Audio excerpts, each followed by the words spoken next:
পাবদা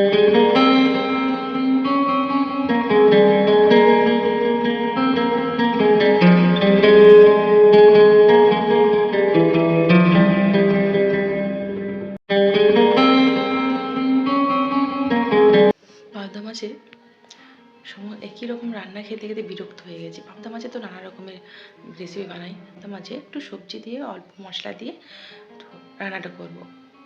তো চলুন, এর জন্য প্রথমে পাবদা মাছটা কেটে ধুয়ে লবণ হলুদ মাখিয়ে নিচ্ছি।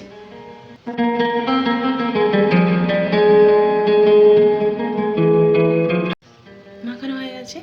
এবার যেটা করতে হবে, সবজিগুলোকে দেখুন, আদা রসুন পেঁয়াজ টমেটো কাঁচা লঙ্কা আলু আর ফুলকপি নিয়েছি দুটো।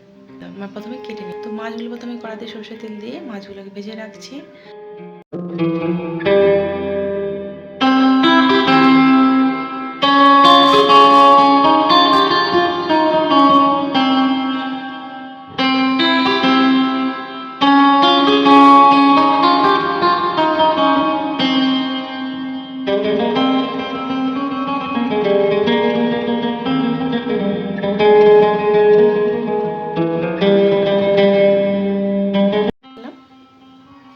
এবার সবজিগুলো একে একে দিয়ে দেবো। প্রথমে বেগুনটা দিয়ে দিচ্ছি। বেগুন দেওয়ার পরে লবণ হলুদ দিয়ে ভেজে নিচ্ছি।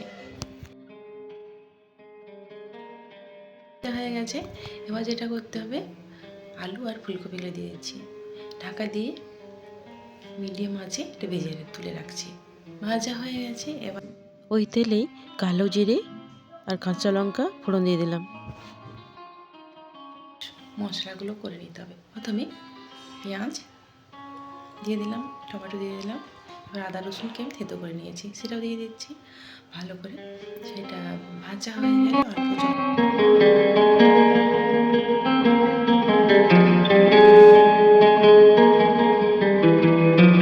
একটু মশলা দিয়েছি, সবজি মশলা আর হলুদ গুঁড়ো জলে দিয়ে একটু গুলে দিয়ে দিলাম।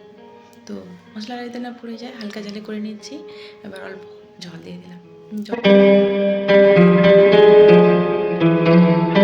কাঁচা লঙ্কার পেস্ট দিয়ে দিলাম।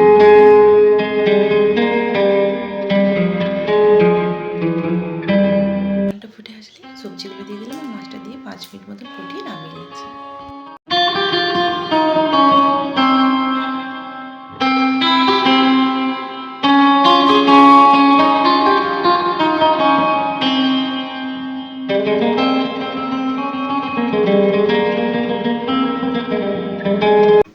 গরম গরম ভাতের সাথে এই পাবদা মাছের বেগুন আর ফুলকপি আলু দিয়ে ঝোলটা খেয়ে দেখবেন দারুণ লাগে।